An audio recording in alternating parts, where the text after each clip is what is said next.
درس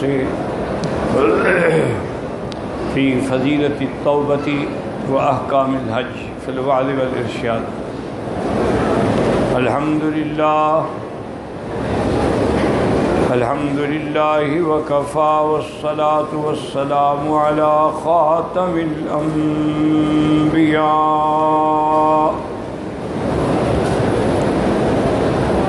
سیدنا وحبیبنا محمد المصطفى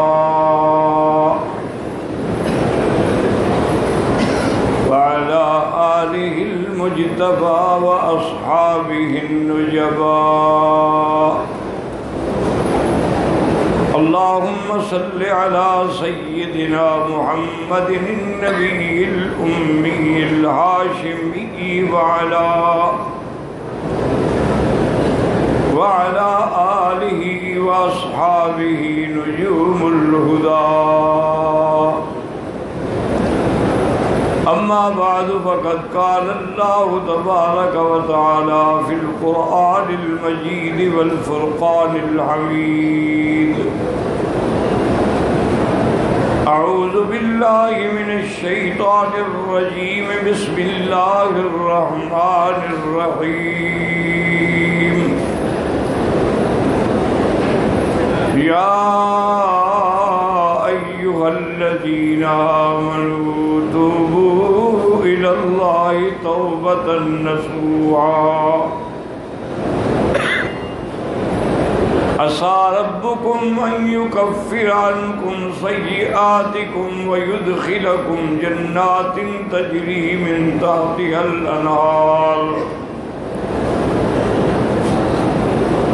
وقال في مقام آخر: بسم الله الرحمن الرحيم، إنما التوبة لله الذين يعملون السيئات ثم يتوبون من قريب فأولئك يتوب الله عليهم۔ قال النبي صلى الله عليه وسلم: التائب من الذنب كمن لا ذنب له، أو كما قال النبي صلى الله عليه وسلم: صدق الله العلي العظيم وصدق رسوله النبي الكريم، ونحن على ذلك لمن الشاهدين ومن الشاكرين، والحمد لله رب العالمين۔ رب اشرح لي صدري ويسر لي أمري واحلل عقدة من لساني يفقهوا قولي، رب زدني علما، سبحانك لا علم لنا إلا ما علمتنا إنك أنت العليم الحكيم۔ برادران اسلام، واجب الاحترام بزرگوں، دوستوں، بھائیوں، عزیز نوجوانوں، اللہ تبارک و تعالیٰ کے کلام مقدس و مبارک میں سے چند آیات تلاوت کی ہیں، اور آقا انعامدار حبیب کبریا سیدنا محمد مصطفیٰ صلی اللہ علیہ وعلا آلہ واصحابہ وسلم تسلیما کثیرا کثیرا کے فرامین مبارکہ میں سے ایک حدیث تلاوت کی ہے۔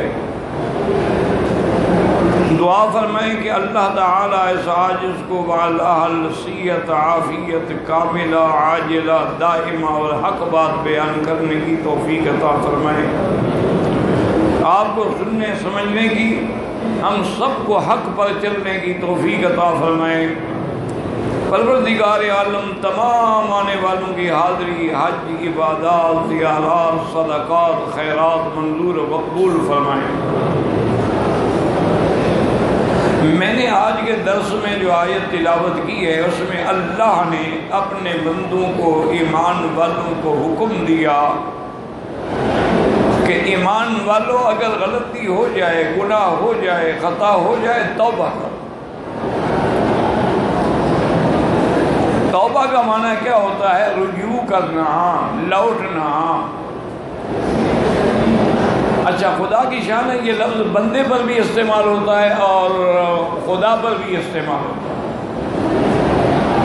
انسان پہ اطلاق ہوتا ہے کہ تاب الیہ، اللہ کی طرف لوٹ آیا، تو ادھر ہوتا ہے کہ تاب اللہ علیہ، اب اللہ نے بھی اس کی توبہ کو قبول فرما لیا۔ لیکن توبہ کے لیے کچھ شروط ہیں، کچھ ارکان ہیں۔ سب سے پہلی چیز تو یہ ہے کہ الاقلاع عن الذنب، کہ اس گناہ کو فوراً چھوڑ دیں، اور دوسری شرط یہ ہے کہ اس کو اس عمل پر ندامت ہو، شرمندگی ہو، اور تیسری شرط یہ ہے کہ عزم ہو پکا کہ اللہ یعود الیہ، میں اس گناہ کی طرف پھر نہیں آؤں گا۔ تو ان شرائط کو سامنے رکھ کر جو توبہ کی جاتی ہے وہ توبۃ النصوحہ ہے، اور اللہ تبارک و تعالی توبہ کرنے والے کی خطائیں اور گناہ معاف فرماتے ہیں، ایسے معاف فرماتے ہیں گویا اس نے یہ گناہ کیا ہی نہیں تھا۔ کہ التائب من الذنب کمن لا ذنب لہ، لیکن شرط وہی ہے کہ وہ سچے دل سے توبہ کرے۔ اور دوسری بات یہ بھی یاد رکھے کہ نص قطعی ہے، قرآن ہے کہ انما، کہ اللہ تعالیٰ نے جو توبہ کا حکم دیا ہے یہ ان لوگوں کے لیے ہے کہ اگر گناہ ہو گیا یعملون ثم یتوبون من قریب، اس کے فوراً بعد توبہ کی، تو اللہ تعالیٰ ان کی توبہ کو قبول فرماتے ہیں۔ انما التوبۃ علی اللہ للذین یعملون السوء بجہالۃ ثم یتوبون من قریب، اور فرمایا ولیست التوبۃ، اس کی توبہ قبول نہیں ہوتی کہ ساری زندگی گناہوں میں گزر گئی، جب موت کا وقت آیا تو کہا انی تبت، میں اللہ توبہ کرتا ہوں، وہ توبہ قبول نہیں ہوتی۔ صحیح حدیث میں میرے مدنی پاک نے فرمایا کہ توبۃ العبد ما لم یغرغر، بندے کی توبہ قبول ہوتی ہے جب تک کہ وہ غرغرہ میں، یعنی سکرات میں نہ چلا جائے کہ اب کوئی پانی اندر نہیں جاتا، ڈالتے ہیں غرغر کر کے باہر نکل آتا ہے، پھر توبہ قبول نہیں ہوتی۔ اور اسی طرح توبہ قبول نہیں ہوگی اذا طلعت الشمس من مغربها، جب سورج جو ہے مغرب سے نکلے گا، جیسے اب مشرق سے نکلتا ہے مغرب کی طرف جاتا ہے، لیکن قیامت سے قبل اللہ حکم دے گا کہ نہیں اب مغرب سے نکلو، تو جب سورج مغرب سے طلوع ہوگا پھر بھی توبہ کے دروازے بند ہو جائیں گے، پھر توبہ قبول نہیں ہو۔ اور اسی طرح اللہ تعالیٰ نے قرآن پاک میں فرمایا ہے کہ جب کسی قوم پر عذاب نازل ہو جائے، عذاب آ جائے، اب وہ توبہ کرے تو قبول نہیں ہوتی۔ جیسا کہ فرعون جب ڈوبنے لگا تو اب توبہ کرنے لگا، آمنت برب موسیٰ و ہارون، تو اس وقت اس کا ایمان قبول نہیں کیا گیا۔ اور توبہ ایک ایسی چیز ہے لیکن شرط یہ ہے کہ وہ خالص دل سے نکلے۔ ایک عورت حضور صلی اللہ علیہ وسلم کی خدمت میں آئی، امرأۃ من جہینہ، جہینہ قبیلے کی عورت تھی، اس نے آگے عرض کیا اصبت حدا یا رسول اللہ، میں نے گناہ کیا ہے اور گناہ کبیرہ، مجھے سزا دے کے مجھے دنیا میں گناہ سے پاک کر دیں۔ حضور صلی اللہ علیہ وسلم نے فرمایا کہ تمہارے پاس اس بات کا کیا ثبوت ہے کہ تم نے زنا؟ اس نے کہا یا رسول اللہ ثبوت تو میرے پیٹ میں موجود ہے، بچہ بھی، میں تو حاملہ ہوں زنا سے۔ حضور صلی اللہ علیہ وسلم نے فرمایا کہ تم لوٹ جاؤ، ابھی تم پر حد قائم نہیں ہو سکتی، تمہارے پیٹ میں بچہ ہے، تم نے تو گناہ کیا، اس بچے نے تو گناہ نہیں کیا ہے، جب بچہ پیدا ہو جائے پھر آنا۔ یہ آپ اندازہ کریں کہ یہ ایمان تھا۔ اب اس عورت کو چاہے ورنہ آج کسی مجرم کو چھوڑ دیں پھر واپس آئے گا۔ وہ عورت گئی، بچہ پیدا ہوا، دودھ پیتے بچے کو اٹھا کے لے کے آئے کہ یا رسول اللہ اقم علی الحد، مجھ پر حد جاری فرمائیں، اب تو یہ بچہ پیدا ہو گیا۔ اور فرمایا کہ نہیں، جب تک بچہ دودھ پینا چھوڑ نہ دے اس وقت تک اس کو کون دودھ پلائے گا؟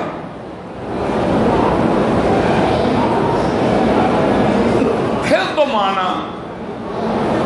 اب وہ عورت جناب جب بچے نے دودھ چھوڑ دیا، اس کے ہاتھ میں روٹی کا ٹکڑا بھی دیا بچے کے، اور حضور کی خدمت میں آ گئی، یا رسول اللہ صلی اللہ علیہ وسلم اب تو بچے نے دودھ بھی چھوڑ دیا ہے، دیکھیں روٹی بھی کھا رہا ہے۔ آپ نے حکم دیا کہ اس پہ حد قائم کر دو۔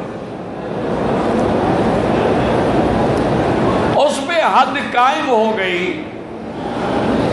حد کے قائم ہونے کے بعد لا شک بھی ذالک کہ اگر آدمی شادی شدہ ہو، مرد ہو یا عورت، اس کی حد رجم ہے۔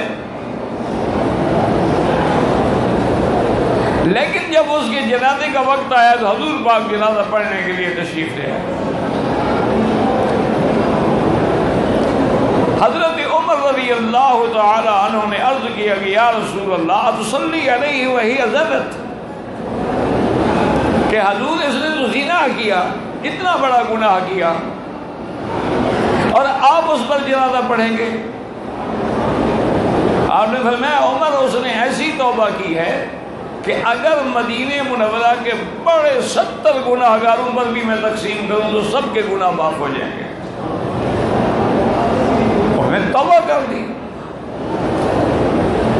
تو توبہ ایک ایسی چیز ہے کہ آدمی بالکل گناہوں سے پاک ہو جاتا، لیکن یہ بھی شرط ہے کہ اگر حقوق العباد ہیں، کسی کے پیسے دینے ہیں، وہ توبہ سے معاف نہیں ہوتے جب تک ادا نہ کرو۔ کسی کی آپ نے غیبت کی ہے، کسی پہ بہتان لگایا ہے، اس بندے سے معافی لینی ہو، ورنہ جو گناہ ہے وہ معاف نہیں ہوتے ہیں۔ اور اسی طرح صحیح واقعہ آتا ہے کہ ایک بنو اسرائیل کا زمانے میں ایک آدمی تھا جس نے 99 قتل کر ڈالے۔ بعد میں اللہ نے دل میں عزم پیدا کر دیا کہ کاش میری بھی توبہ قبول ہوگی۔ اب وہ بیچارہ دوڑ رہا ہے، بھاگ رہا ہے، پوچھ رہا ہے حلی من توبۃ، کیا میں توبہ کروں تو میرے گناہ معاف ہو جائیں گے؟ میں تو 90 آدمی کو قتل کیا۔ ایک آدمی مل گیا، اس نے کہا کہ نہیں، تمہاری توبہ کیسے قبول ہوگی؟ ایک قتل جو ہے اس کی سزا یہ ہے جزاؤہ جہنم خالدا فیہا وغضب اللہ علیہ ولعنہ، اس پہ اللہ کا غضب ہے، اللہ کی لعنت ہے، ہمیشہ کی جہنم ہے جو ایک بندے گناہ قتل کرے۔ تم نے تو 99 کو قتل کر ڈالا ہے۔ تو اس نے کہا اچھا بات یہ ہے کہ جب توبہ منظوری نہیں ہوتی اور 99 بندے کو مارنے کے بعد جہنم جانا ہے تو پھر 100 پورا کیوں نہ کریں، ہماری تلوار اس کی گردن بھی اڑا دیں۔ پھر خیال آ گیا، پھر پوچھا حلی من توبۃ، ایک بندہ ملا، اس نے کہا ایسا کرو، یہ سامنے ایک بستی ہے، وہاں علماء ہیں، کسی عالم سے جا کے مسئلہ پوچھو۔ یہ نہیں کہ جو بھی تمہیں راستے میں مل جائے تو مسئلہ پوچھنا شروع کر دو۔ اب وہ بندہ اسی طرف چل پڑا۔ اللہ کی شان یہ ہے کہ موت کا وقت آ گیا، زمین پہ گر گیا۔ حدیث مبارک میں لفظ ہے کہ نآب صدر، سینہ گھسیٹ کے چلنے لگا۔ لیکن موت کی گھڑی آتی ہے تو ٹل نہیں سکتی. روح قبض ہو گیا، فرشتے عذاب کے بھی آ گئے اور رحمت کے بھی آ گئے. رحمت والے کہیں توبہ کی نیت سے جا رہا تھا، عذاب والے نے کہا 100 آدمی کا قاتل ہے. تو ملائکہ نے عرض کیا ابھی ہم آپس میں کیوں اختلاف کریں، اللہ سے حکم پوچھتے ہیں. اللہ تعالیٰ سے پوچھا گیا تو اللہ کی رحمت بھی بڑے جوش میں تھی. فرمایا ایسا کرو جس بستی میں اس نے قتل کیے ہیں وہاں کی بھی پیمائش کرو اس جگہ تک، اور جس بستی میں یہ مسئلہ پوچھنے جا رہا اس کی بھی پیمائش کرو. اگر تو قتل والی بستی قریب ہو جائے تو پھر اس کو جہنم میں لے جاؤ، اور اگر وہ عالم والی بستی قریب ہو جائے اس کو جنت میں لے جاؤ. تو حدیث پاک میں یہ بھی لفظ ہے کہ اصل میں وہ جہاں قتل کیا تھا وہ بستی قریب تھی، عالم کی بستی دور تھی، لیکن اللہ نے زمین کو حکم دیا قبر بھی قریب ہو جاؤ. زمین سکڑ گئی اور پیمائش کی تو اب وہ قریب آ گئی عالم کی. اللہ نے فرمایا بس میں نے اس کو معاف کر دیا، اس کو جنت میں لے جاؤ. کہ دیکھیں توبہ کی نیت سے چلا ہے، لیکن اللہ تو دلوں کی بات جانتے ہیں نا. حالانکہ وہ توبہ کر نہیں سکا، لفظ نہیں کہے اس نے، لیکن دل تھا، نیت تھی، عزم تھا، ارادہ تھا. سکرات کے وقت بھی سینے سے زور لگا رہا تھا کہ مجھے کسی طرح مسئلہ پتہ لگ جائے. تو توبہ ایک ایسی نعمت ہے. اور اسی طرح یاد رکھیں کہ توبہ جو ہے یہ نہیں ہوتا کہ گناہ گار توبہ کرے. معصوم اور انبیاء حضور نے فرمایا انی لاستغفر اللہ بالیوم 100 مرۃ، میں ایک دن میں 100 دفعہ استغفار کرتا ہوں. حالانکہ حضور تو معصوم ہے، اللہ کے پیغمبر تو گناہوں سے پاک ہے، لیکن اگر آدمی کا گناہ نہ ہو تو استغفار کرنے سے اس کے درجات بلند ہوتے ہیں. اسی طرح استغفار کے جو اللہ نے قرآن میں فائدے ذکر فرمائے ہیں کہ حضرت حسن رضی اللہ تعالی عنہ، حسن ابن علی، حضرت علی کے بیٹے، بیٹھے تھے اور ایک آدمی آیا، انہوں نے کہا حضرت ہمارے مال میں بڑی بے برکتی ہو گئی ہے، مہربانی کر کے کوئی عمل بتائیں. آپ نے فرمایا استغفار کیا کرو. تھوڑی دیر گزری، ایک اور آدمی ہے، اس نے کہا حضرت میری اولاد نہیں ہے. آپ نے فرمایا استغفار کیا کرو. اس کے بعد ایک اور آدمی آیا، اس نے کہا حضرت ہمارے علاقے میں تو اتنی مدت ہو گئی ہے کہ بارش نہیں ہوئی. آپ نے فرمایا استغفار کیا کرو. جب وہ سارے پوچھ کے چلے گئے تو ساتھیوں نے عرض کیا کہ حضرت حسن آپ نے تو ہر آدمی پوچھنے والے کو یہی حکم دیا کہ استغفار کرو اور استغفار کرو، تو آپ نے فرمایا اللہ کے بندے یہ میں نے حکم نہیں دیا. اللہ کا قرآن نہیں پڑھا فَقُلْتُ اسْتَغْفِرُوا رَبَّكُمْ إِنَّهُ كَانَ غَفَّارًا يُرْسِلِ السَّمَاءَ عَلَيْكُمْ مِدْرَارًا وَيُمْدِدْكُمْ بِأَمْوَالٍ وَبَنِينَ وَيَجْعَلْ لَكُمْ جَنَّاتٍ وَأَنْهَارًا. اللہ فرماتے ہیں کہ جب توبہ کرتے ہو تو اللہ موسلا دھار بارشیں بھیجتے ہیں، اللہ تمہارے مال کو بڑھا دیتے ہیں، اللہ تمہاری اولاد کو بڑھا دیتے ہیں. انہوں نے کہا یہ تو قرآن میں ہے، میں نے اپنی طرف سے تو کچھ نہیں بتایا.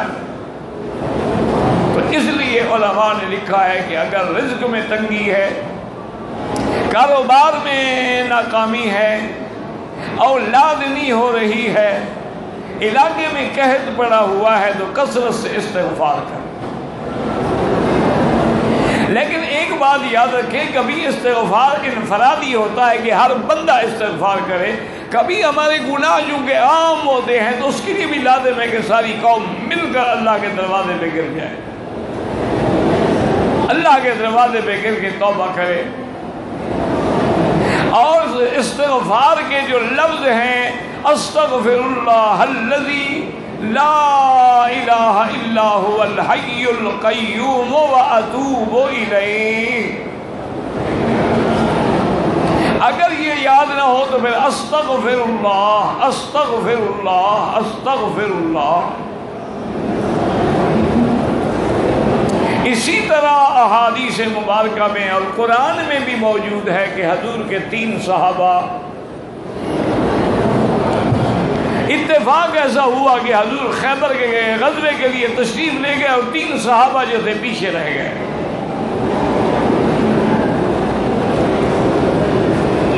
جن کا قرآن میں ذکر ہے وَعَلَى الثَّلَاثَةِ الَّذِينَ خُلِّفُوا حَتَّى إِذَا ضَاقَتْ عَلَيْهِمُ الْأَرْضُ، وہ 3 صحابہ پیچھے رہ گئے، اور بڑا لمبا واقعہ ہے قرآن و حدیث میں۔ بہرحال حضور پاک تشریف لے آئے اور وہ تینوں حاضر ہوئے حضور کی خدمت میں۔ حضور نے فرمایا کعب ابن مالک سے کہ تمہیں کیا ہو گیا، تم کیسے پیچھے رہے؟ انہوں نے کہا حضور سیدھی بات ہے، میری سستی ہے، غفلت ہے، مال بھی تھا، سفر کی اونٹنی بھی تھی، تیاری بھی تھی، بس ابھی جاتا ہوں کرتے ہوئے رہ گیا، میرا عذر کوئی نہیں۔ اسی طرح آپ کے دونوں ساتھیوں نے،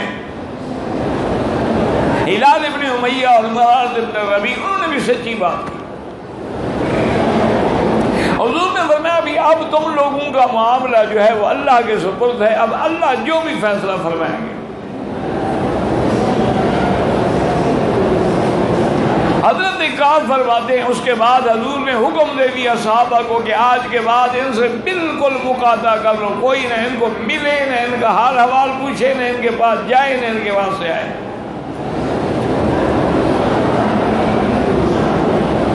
حضرت کعب فرماتے ہیں کہ میں کئی دفعہ حاضر ہوتا، حضور کی خدمت میں سلام کرتا، لیکن حضور خاموش بیٹھے رہتے۔ میں بڑی کوشش کرتا کہ دیکھوں کہ آپ نے ہونٹ ہلے ہیں کہ نہیں ہلے ہیں، لیکن مجھے پتہ نہیں لگتا۔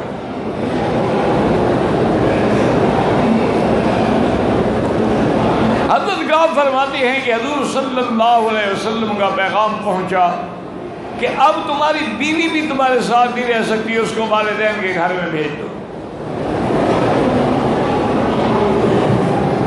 حضرت کعب فرماتے ہیں کہ مجھ پر اس سے بڑا امتحان آیا کہ میں بازار میں کھڑا تھا تو غسان جو ہے بادشاہ، اس نے مجھے خط بھیجا،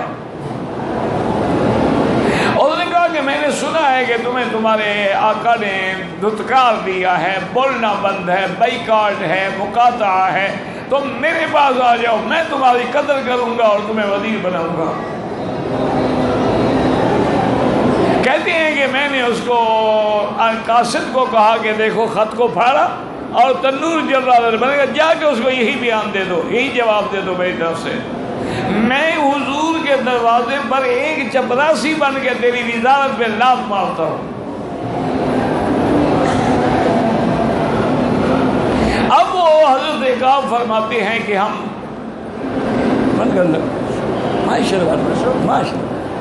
لا حول ولا قوت الا باللہ، تو انہوں نے کہا کہ بھی میں بیٹھا تھا مکان کی اپنا جگہ پہ اور بالکل رو رہا تھا، اور حالت یہ ہو گئی کہ ہم پر زمین اللہ کی تنگ آ گئی کہ اتنی اللہ کی وسیع زمین، ہم سے کوئی بات کرنے کو تیار نہیں، اور ہمیں اپنا نفس جو ہے وہ بھی تنگ آ گیا، لیکن ظنوا اللہ ملجا من اللہ الا الیہ۔ یاد رکھیں لفظ ظن کبھی ظن کے معنی میں بھی ہوتا ہے اور کبھی یقین کے معنی میں بھی ہوتا ہے، جیسے کہ قرآن پاک میں الذین یظنون انہم ملاقو ربہم، ان کو یقین تھا کہ ہم نے قیامت میں اللہ کے دربار میں پیش ہونا، اور اسی طرح جس کو قیامت والے دن نامہ اعمال